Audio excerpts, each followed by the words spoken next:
Jonathan can position your portfolio to return 5 to 8% each year, would that be something that you want? Yes. Say it in more precise way. Is that what you want? Would you want it? Okay, would you want to receive between 5 to 8% each year? No. Don't do that. Oh. You want him to commit to you. If I can deliver this to you, would you want it? Okay, if I can deliver 5 to 8% each year, would you want this? Yes. Right. Thank you. The earlier part, you talk about him losing money and all the agony and uncertainty and anxiety. That is a pre-sale part. That's setting the stage to this question. But this question you must ask. And this question he must answer. And if he answer, no, I don't want it, you're finished. You don't have to waste your time talking to him. Thank you, Mr. Gay. Thank you very much. And for that, you must give me 8%. For sure, I can get you your first year 8%. Okay, now that is a sale. Now, why is that important? That's the first sale that you make, that if I got this thing, do you want it? He must commit himself and say yes. The moment he has committed himself, you lock him in there already, right? And most people, when they are committed, they are not Mickey Mouse and say, oh, yeah, sorry. Actually, when I say yes to you earlier, I mean no, right? Nobody will do that. Okay. Yeah. So you also need to plan the different ideas to him to lock it in that. Along the way, you drop him a subliminal message to say that I'm happy you are a true professional, you are an honest man, you are a man of integrity and things like that along the way. Because that set the expectation that you are honest, you got integrity, you will keep your word, you will whatever, right? And lock that in together with, if I got this thing, would you want it? And he said yes already. So he cannot go back, because if you go back, his self-image will be destroyed. Oh yes, because he knows that he's a man of integrity. Yeah. He has given me the respect of his time. I give him respect for him as well. Right. And I'll be able to serve him, and the standards that I set for myself are excellent. So Okay. if he wants these things, he will take hold of it. Okay, let's see. Is there anybody else who want to express something in this area about the sale before the sale? Thank you, Jonathan. You did exceptionally well. Well done. Anybody want to discuss your understanding of this thing called the sale before the sale? Who do not understand? Dora, speak to us. Okay, I am Dora. My camera is not okay, so I don't want to show myself. You want to show yourself? I am in my 70s. I was a management secretary before. Then after I retired, I took up will writing. I took up insurance, but I like will writing. So now what I do is I do will writing more on compassionate ground. Go to like RCC home where the doctors and the social workers will recommend them to me. And then through so many years now, people will recommend people. So for me is, yes, most of them would have a problem. Then that is where I come in and solve the problem. Okay. So usually it will be like they are in a hospital, they are counting their days, or like COVID now, people say that anything can happen to me, I better write my will. So for me, that's what I do. Not as a business. Not as a business. Not as a business. It's something that I am very passionate to help people. Okay. Helping people also very often, a lot of people tell me, Mr. Gay, I'm trying to help this person. I spend a lot of time. In the end, nothing happened. I'm so disappointed. Right? So whether it's for money or for even in community service, social service, you always ask this thing. If there is a solution, if I can provide you with a solution, do you want it? Yeah. You must always ask this before you move on the next thing and start assuming and start doing things. Always ask this thing, do you want it? They must commit. If they don't commit, you're wasting your time. Okay? Mr. Gay, Who is that? this is Vicky. I have a question, Ken, because I don't quite understand the sale before sales. Okay. Okay, before I had this social enterprise, I had a couple of businesses and I sold them. All right, so yeah, of course it did make some money. So this other business I sold before I went into the social enterprise was actually a jewelry business where I sell silver jewelry. The sales before sales, where's the sales before sales? Because I'm thinking maybe Jewelry shop. Yeah, Jewelry I could have shop. gotten a lot more money. Okay, you're talking about selling jewelry or selling the business. I sold the business already. I know now you want to discuss the sale before the sale with regard to the selling the business or with regard to selling jewelry. Jewelry, right? So do you sell online or do you sell with a retail shop? People walk in to buy jewelry. No, actually what I did was I went to a supplier. I managed to get quite cheap jewelry, the silverware, the silver. And then I contracted, I think, 10 families in Bali to help me craft the design, the jewelry. And then I sell it to a wholesaler in Singapore. So that was how I did it. Okay. So the sale before sales never came to me. That never came to me. B2B is a slightly different model. B2B is still the same.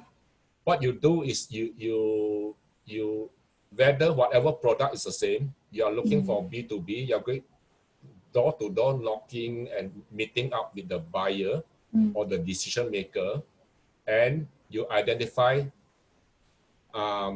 if do they require a better range, a more unique range of jewelry? Can it increase their sale? Right? What about cost? Cheap? No. You are not. Don't go to the price. That's the second, third part of it. First is you have a problem because the sale is stagnating. If I can come, I can deliver a more avant-garde, a more modern jewelry design. Would you want it? Right. So he must say yes. Oh, I want to have a better range to attract the millennial or to attract, I don't know, young couples. I'm not sure who are their target. So they must agree. Yes, I think the range you provide will be something I like. Okay, so that would be the sale before the sale. Right? I got it. Okay, thank you. Okay, so all of you, who else need clarification on this concept of the sale before the sale? If not, I move on because we are like Nanyang. Who is Nanyang? Vicky, is it? No. That's Vicky. Yeah. That's Vicky. Okay. Okay, if not, I'll move on to the next concept. Next concept is to build on this momentum. You'll be asking a series of questions to your prospect, and the question will be framed such that their answer to you will be yes. Okay, this is called the yes, yes, yes momentum. Okay, can you repeat what is this concept called? Yes, yes, yes. Momentum. You need the momentum. Okay, now let's look at Jonathan's example, right? So Jonathan has asked this prospect if he had done the pre-sale setup and found that this guy is losing money and he want a better way, he want a 7-8% return, and Jonathan has done the sale before the sale, and the guy said, yes, of course, Jonathan, if you can give me 8% a year, definitely I will invest with you, right? So you have done that, so you are there already. Then but you are not done until he sign the check for you, right? So you need him to sign the check. So what do? You say, if, of course, in your interview, you find out about the budget, how much money he has, right? So if I can get this 8% yield for you a year, and it is within your $250,000 budget, would you want to invest with me? Right? Now, he cannot say no, because he already say, yes, I want the 8%. And then in your previous discussion, he already said he got $250,000 to invest with you. Right? So this question has to be a yes answer. correct? Yes. Thank you. Now you are learning to say yes to me as well.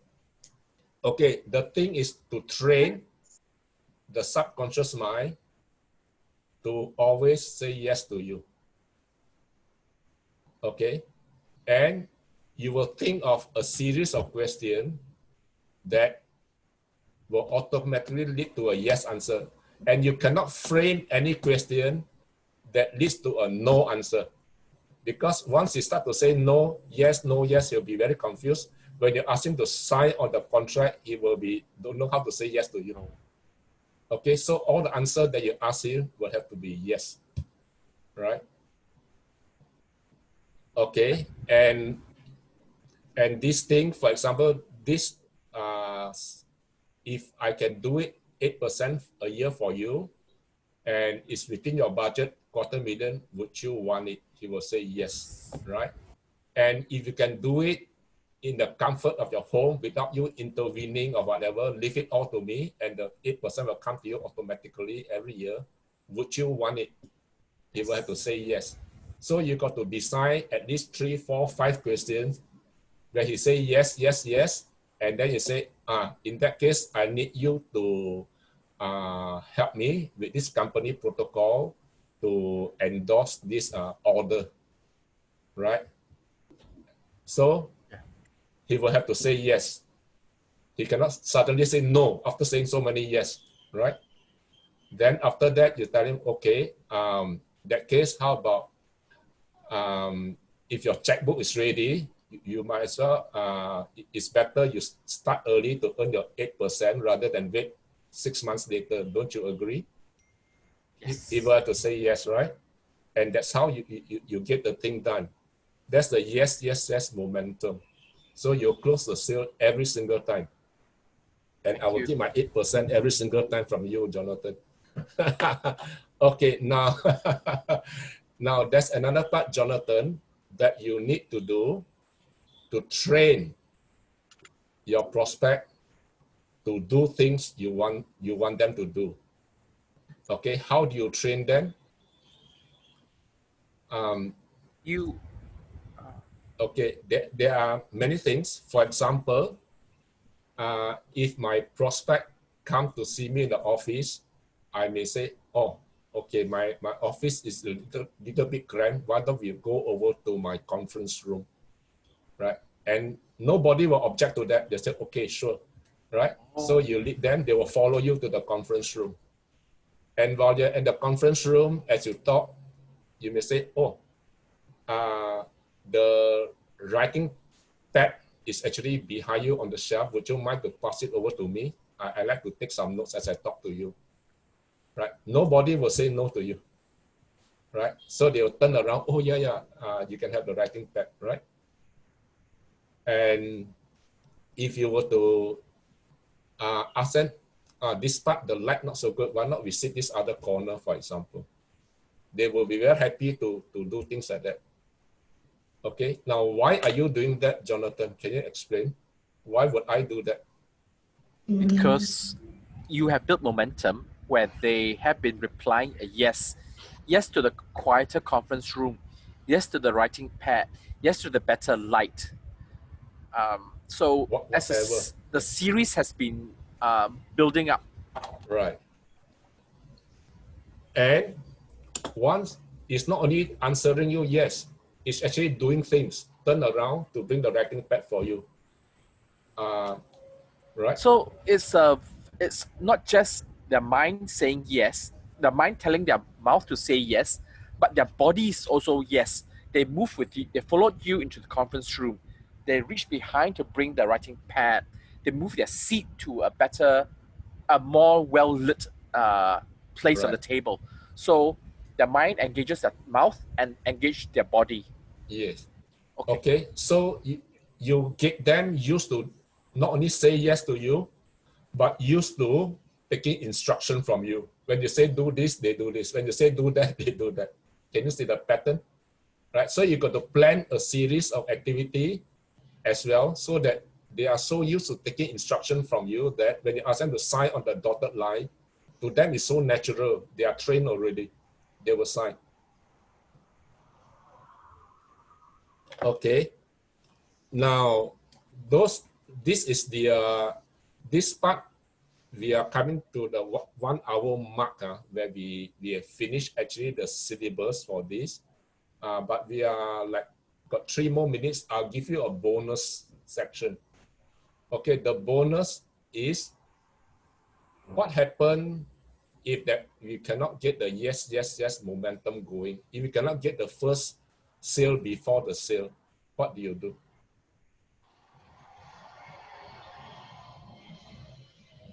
Betty. Now we talk to Jonathan and Vicky. We have discussed the pre-sale and the sale before the sale and the yes, yes, yes momentum and training the prospect to do something, right? They feel natural to do it. What happened if after the pre-sale, the first sale, which is the sale before the sale, fails? What do you do? You do all over again. That is one way. That's not the answer I'm looking for. What about Dr. Kira? What is the way forward?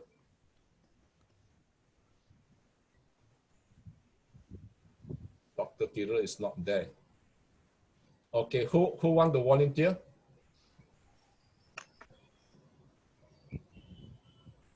Okay, no volunteer. I will volunteer myself then. Okay. Remember, this module is EQ 303. EQ 303 means applied EQ. Now my backdrop work. Excellent, excellent.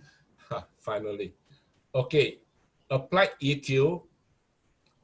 I'll tell you, when you look at a person, are you able to tell this person is very sad, he's feeling down, compared to the next person, he's full of joy, full of energy? Are you able to tell that? Talk to me. Don't just nod your head. Yes. Yes, right? Mm. How do you know a person is very sad or depressed or feeling down? Yeah, you can look at their expression, the eyes expression, or the way they talk. The way they talk, the way they sit, the way they dress, the way they stand, right?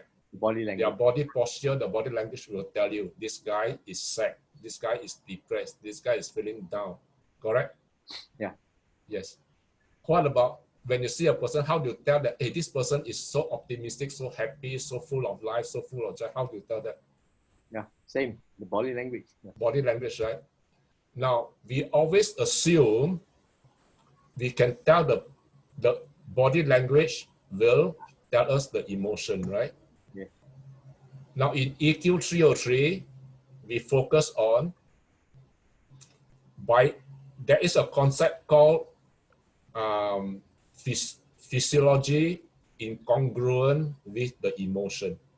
In other words, when his emotional state is negative, is depressed or sad, his body language will be like that. Okay. Now, in applied EQ, we look at when I change his body language, his emotion will change. Repeat, what did I just say? When you able When to I change his body language, his emotion will change. How many of you believe if you change your body language, your physiology, you will change how you feel? Yes, 100%. Yeah, I agree. Yes. You agree, right? Mhm. Now, the next thing is, if your emotional state change, your mental faculty, your thinking will change. Repeat. Emotional state change, your faculty will change. Yeah, your thinking will change. Mm. When your thinking change, your decision will change. the thinking Repeat. change or decision will change. Okay, now this is the gist of EQ 303 is to let you know that when things don't work out in the sale before the sale, you apply this, right? Now, when the guy say no to you and he's sitting right in front of you, you ask him 100 times, the stimulus is the same, he will never change, right? So you need his emotion physiology to change. How do you do that? Okay, maybe I'll divert a bit to this part to illustrate. Do you know when my children were very, very young, sometimes they get into trouble and then they get upset and they cry, right? How do I stop them from crying without beating them or threatening them or persuading them very much? Give Have them you- food. Give them Them food.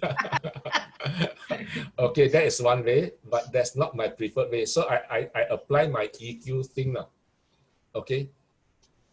If you get a child to stand on his toes, or even without standing on toes to look face up, can he continue crying or not?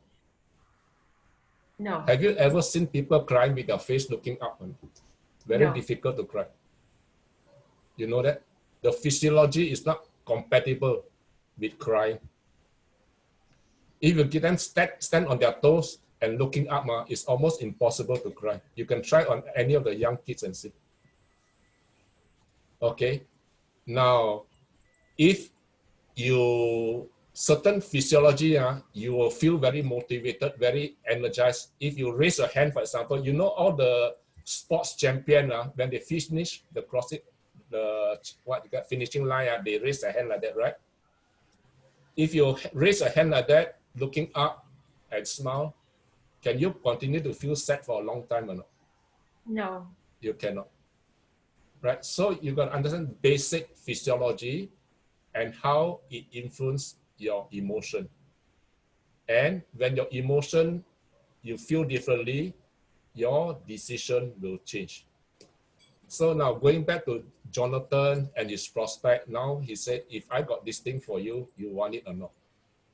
So that guy said, I need to think about it, which means a no, basically, right? Now, if you ask him 100 times, he will still say no because the physiology and the emotion is the same. So the thinking will not change, the decision will not change. So what do you do? So what I do is, I tell them a joke, for example. Talk about something else. Don't talk about the business anymore. You joke, you laugh. When you start to joke and laugh, the mood changes, the heart rate changes, right?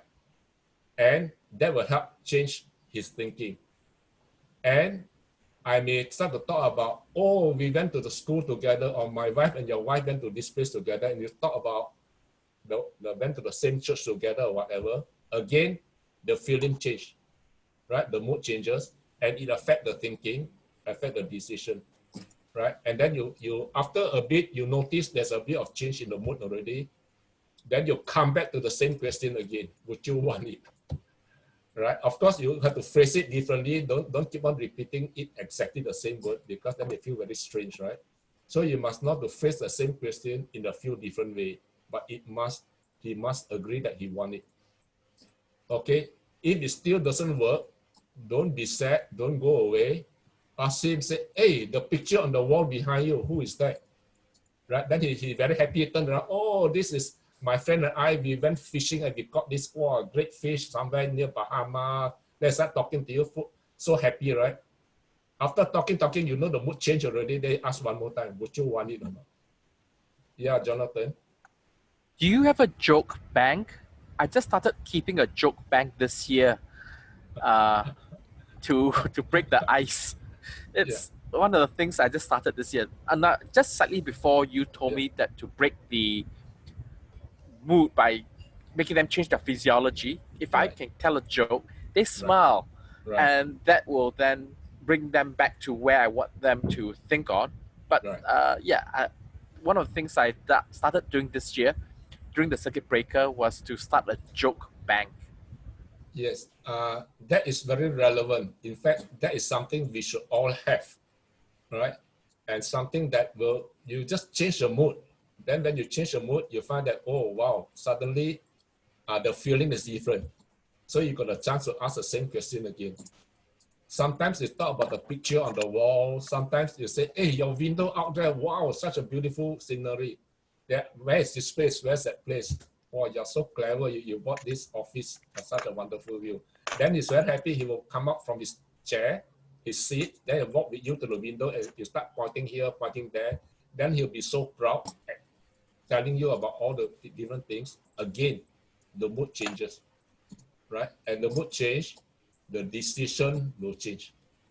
So you keep on doing that until the guy finally say yes to you. Okay. Now, this one, I don't know, do you remember many years ago, there's one president of United States called Ronald Reagan? How Yes. many of you remember, right? Ronald Yes, Reagan. the actor. Okay, do you remember there's one Russian president called Mikhail Gorbachev. Gorbachev? Yeah, Gorbachev. Yeah. Gorbachev. They are president at the same time. Do you remember they were talking about the SALT Treaty? SALT is SALT stand for something to do with the missile limitation, that kind of thing, arms limitation talk, strategic arms limitation talk. Can you remember those days? Yeah, Nuclear the weapons. SALT. Yeah. Yeah. Yeah, nuclear weapon. They are trying to scale down nuclear weapons on each side so that there's less risk of the whole world being blown apart. Because at that point of time, they were escalating building more and more nuclear weapons, right? So at one point, they decided, hey, let us scale it down and don't put each other at risk. So they started this negotiation, and they were trying desperately to close the deal after many rounds, and they found that they couldn't. And when you look at the picture, the photograph of their negotiation, Gorbachev was on one side of the table with his team.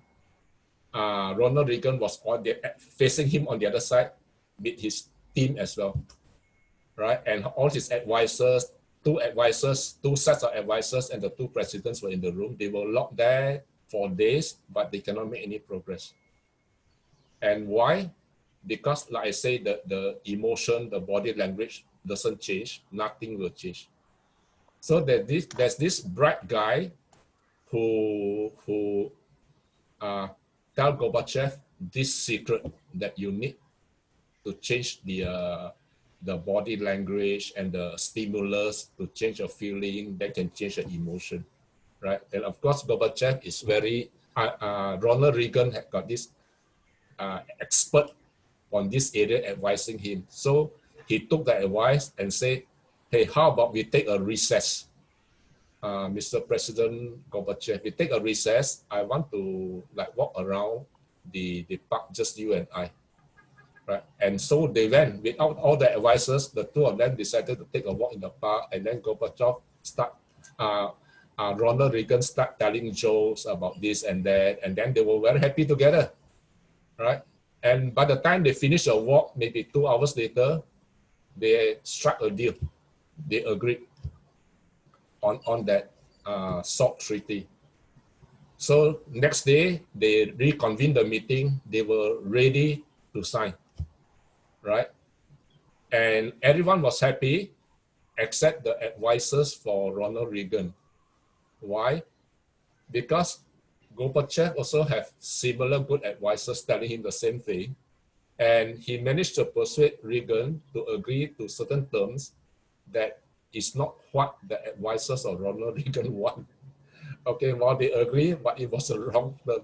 So when they go back to US, the US Senate, I think they didn't approve the agreement signed by Ronald Reagan.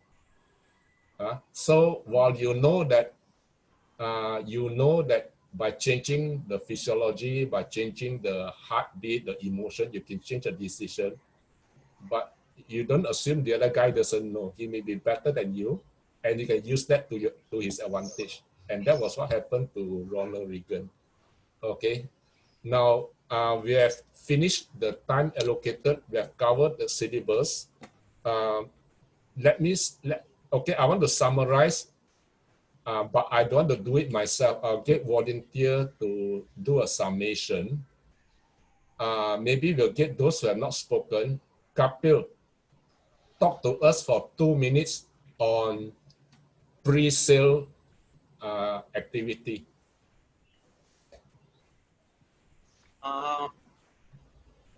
One is the what because I joined late, I was not at that point, but I do understand a little bit about it.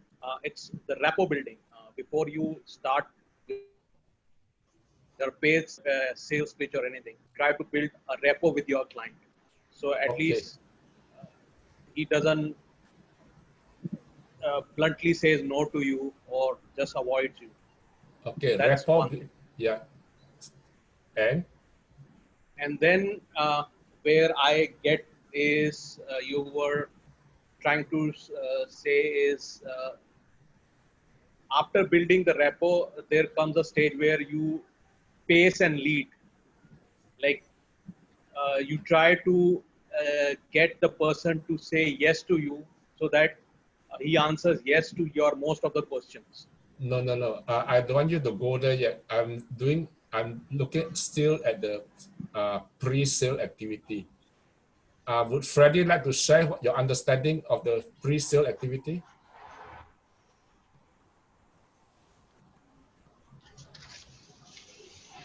You need to unmute, Freddie.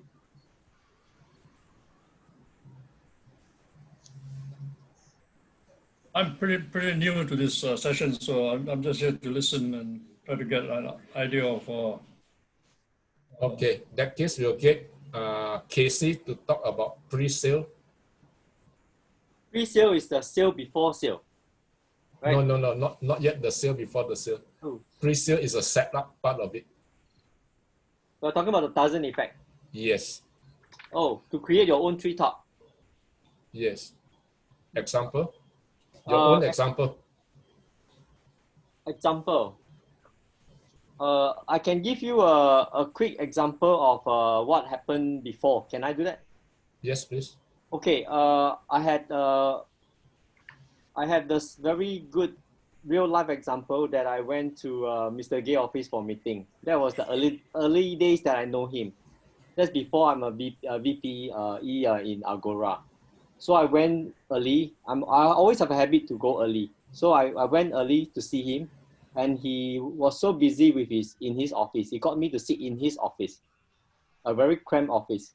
So he sat down there. I sat down there for like 2 minutes, and he looked at me and said, "Casey, I'm very busy. Can we meet in the conference room?" So I went to the conference room and waited for him. And he came in and he said, "Casey, I would like to have a drink. Behind you, there's a bottle of water." Yeah, so I picked it out of the water and gave it to him. Only after that, then he offered, "You take it yourself if you want to." Yeah. So after that, when I was sitting in the conference room, I sat inside the seat so that I can make sure people can come in later to sit. But he said, "Casey, the lights are better the other side." Okay. So I moved forward too. Okay. After that meeting, it was just a casual introduction because I know him earlier, right? And after that, I went to help him numerous of his conference, volunteering. Yeah, because I never learned to say the word no with him. So whenever he called, "Casey, can you help me with this?" I always say yes. And this is quite amazing. It works on me. So this is the pre-sale thing that he has set up, and it leads to the yes momentum. Yeah. Thank you. Thank you, Casey. Is there anyone else want to share their understanding of the pre-sale setup? Are you able to apply it? Everyone? If not, I'll move on. Somebody talk about the sale before the sale. Who want to talk about that? Maybe we get Anne-Marie. Where are you, Anne-Marie? Anne-Marie, yeah. I'm here. Okay. Let me spotlight you. I'm trying to find you on my gallery. Talk to us about your understanding of this concept, the sale before the sale, and whether you have applied it or seen it applied. Share one example. Thank you, Bante. I've shared with you before that I'm just a teacher and a counselor. I've never sold anything in my whole life. My sincere apologies. But as far as your sharing, thank you very much. Very, very powerful.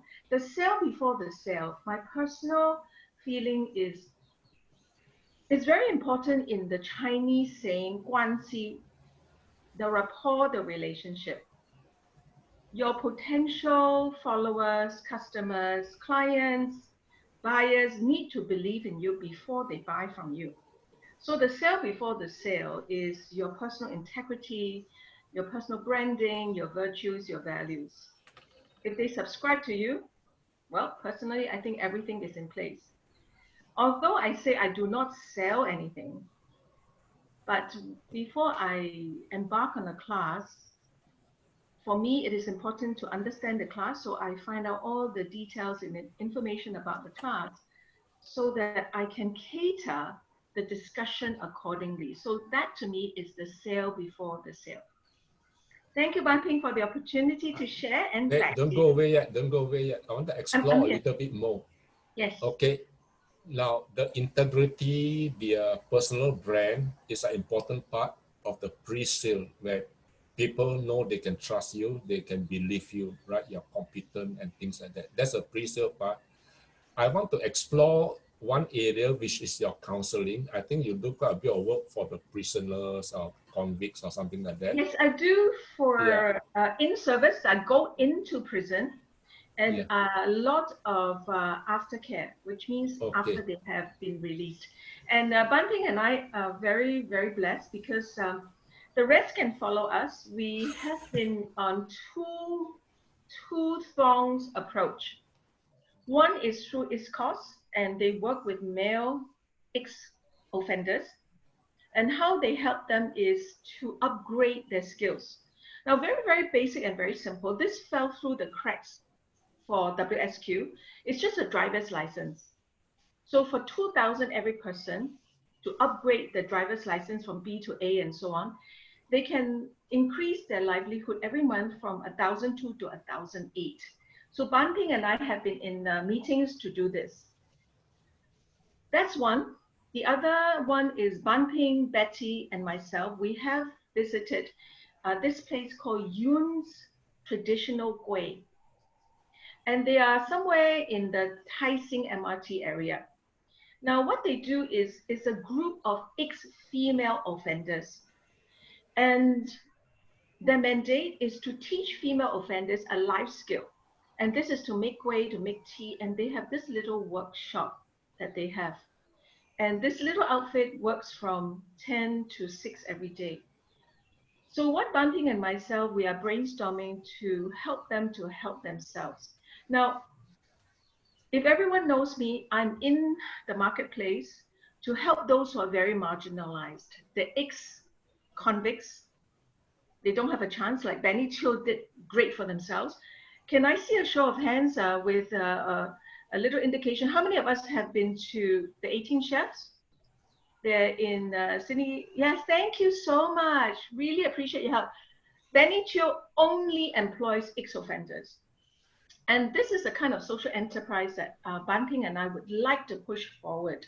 And that's why we're in this little discussion to brainstorm, to learn from Ban Ping and his commercial secrets so that we can move forward. Because seriously, I've never marketed anything in my life.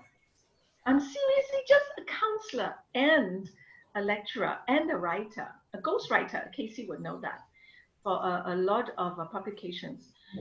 So how do we move these meaningful causes forward so that these unfortunate members of the society, people who are ex-convicts, people who are marginalized, people who are ex-mentally ill, can help themselves? So the sale before the sale is to have a goodwill basics, where don't pity me just to give me money.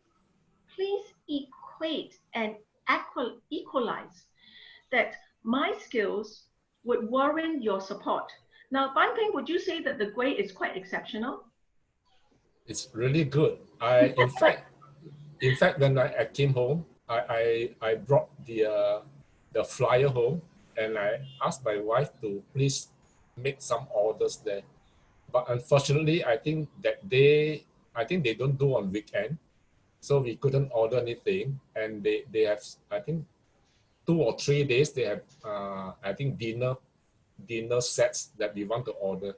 In fact, I was thinking of instead of meeting at Satay Club on our Jalan, we should meet at the barrage and order the food from them, ask them to deliver. I think So- that's a wonderful idea. There's a logistical issue. Why? Let's discuss that. Yeah, we discuss this offline. Yes. Okay. Yes. But let me just advertise. Okay. $28. You have a set dinner for 6. Wow. With Gwei included. I mean, whoever wants me can PM me. I think it's a wonderful cause, and I think they are not begging. They are in full self-dignity, trying to anchor a livelihood for themselves. So personally, I think this could be another springboard, our group here, to see together how we can have a common ground for greater good. Thank you, Ban Ping, for the opportunity to share. Back to you. Okay. Thank you. What you're doing is really important, but you forgot to mention Shauna. Shauna is in the room here somewhere. She was with us as well. Shauna and Charan. Charan, yeah. Yeah, Charan is an ex-prison officer, and he has so much wisdom to share with us. Yeah. Shauna, yeah, you're highlighted. Yeah. Maybe you share and then Charan. Thank you. What shall I share about today? Sorry, can you? You can share for 2 minutes anything of your experience visiting that cafe. Remember? Yes. It was a very wonderful morning in the sense walking together from the MRT afternoon actually, and then surprisingly we had walked inward much, and suddenly we went up the lift and found this place that looked very warm and inviting and bright and nice actually, with a colorful clock and lovely smiling faces. And we decided to order, and suddenly realized that I myself at least, the next table was laden with food, which I hadn't noticed. So probably, they had already placed food for us there. So we all helped to it and had a conversation going. So it was just a good time together, and there was a workshop going on there. And at the end of it, one thing I cannot forget is Mr. K trying to, it began to rain. So Mr. K decided he wanted to, he was looking for something to cover himself for a shade. So finally, it was, Mr. Charan Singh and myself, we decided to walk to the MRT as well. So I still cannot forget the image of Mr. K trying to look for something to cover himself. So I still laugh thinking about it. So on the whole, a lovely time together, and we all left with a nice feeling. Okay, let us get Charan Singh to share. Charan, 2 minutes, talk about your time at the cafe. You need to unmute. You are still mute. Okay. Okay, can you hear me now? Yes. Okay. I think that was a very good experience to meet up with other people who are interested in doing some social work. Social work will of course include our free time and our sincere effort to help people. One important thing is our body language and our face language. If you're talking to a offender and you want to really help, these are important things that you must be sincere in your helping them. If your face shows something else, then it will not be easy. So our body language is very important. That is from my own personal experience when I was doing my counseling to the people who are in the prison. So that's all I want to share. Thank you. Thank you. Thank you.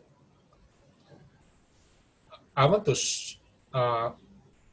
discuss something that Anne-Marie discussed about counseling.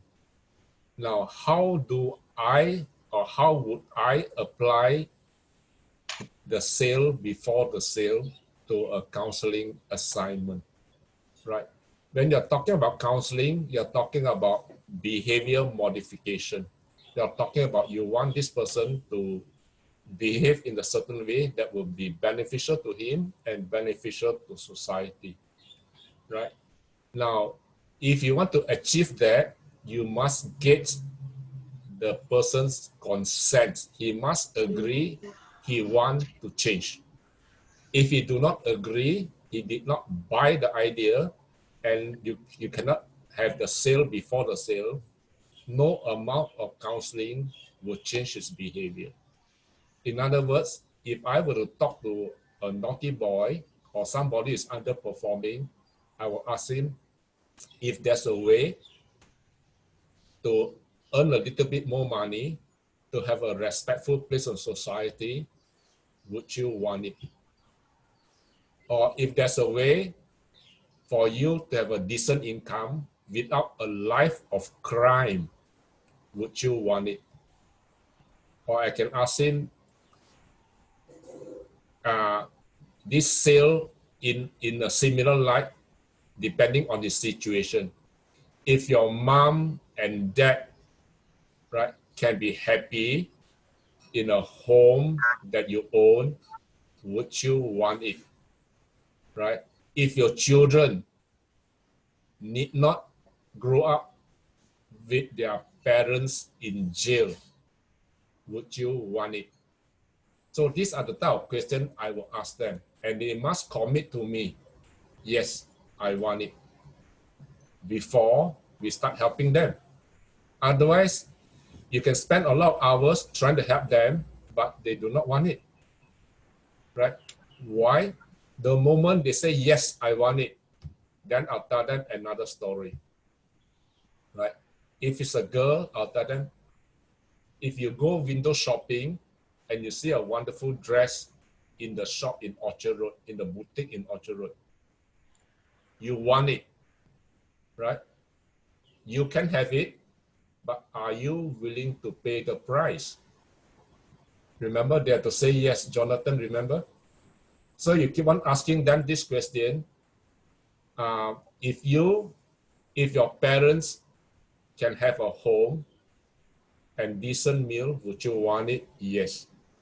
If you have to work a little bit harder to ensure your children can go to school with a good breakfast, do you want it? Right? And so you keep on asking that string of questions with a yes, yes, yes momentum, so that every question you ask, they will say yes. Right? So once they say yes, and then I used to do that with a bunch of children near my home. There's a block of HDB flat that is, I think it's 1 room or 2 room flat that these poor people, I mean the poor segment of society stay there. And many of them, the parents are either in jail or divorced or out of jail and going back in again, that kind of family, right? And we try to help them, organize soccer match for them. I even buy them breakfast, buy them lunch, whatever they want, I will do for them. Because I just want them to keep on coming back, because if I don't entertain them, they mix with the wrong society, then their life can never change. So we were thinking soccer is one way, and these are mainly Malay family, and they love soccer very much. And to them, if you give them an ice cream, oh wow, it's a great thing, you know.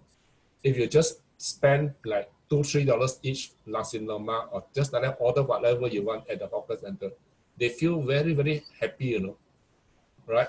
And I want to keep them coming back so that there's a chance for them to see that there's an alternative to the life of crime that their parents live. But we always ask them the same question: if you can do something to change, would you want it? They must tell me yes. When they tell me yes, then I can ask them to come to the, I don't know, art and craft class that we organize for them, or mathematics class, or sometimes, of course, we got distribute food or Pampers or that kind of stuff to the family. So, but we want them to keep on coming back. But we cannot just keep on giving and giving without them making a commitment that they want it. So as far as social work, charity, community service, this yes, yes, yes momentum, this sale before the sale, I apply it as well. Okay, so that's that part. I'm was going to say something else. Now I lost track. What was It's I okay, going to say? Dante. I think this is to be continued. Like, you know, in the movies, they have the sequel. Give it one, give it two. So yes, we need to continue this. Let's think about this. And everyone, can we give Ban Ping a great round of applause for really training us and teaching us all his trade secrets. And at Yoon's traditional way, Betty also went. I think all of us can brainstorm the best way forward for this yes, to include every segment of the society. So from Sleep and Grow Rich, from Ban Ping, Casey, and myself, thank you everyone for joining us. We will share again next week to be continued. Let's think together, not just theoretically, but for some concrete grounds to do good in the community. Thank you. Have a good evening, everyone. Thank you. Hey, group picture, group photo. Okay. Look at me. Let me take. Okay. Wait. So next week, Mr. Gay will also share on the next yes. Let's learn from Mr. Gay. Yeah. Okay. Wait. Let me try to take a picture. Look at me. Thumbs up. 1, 2, 3.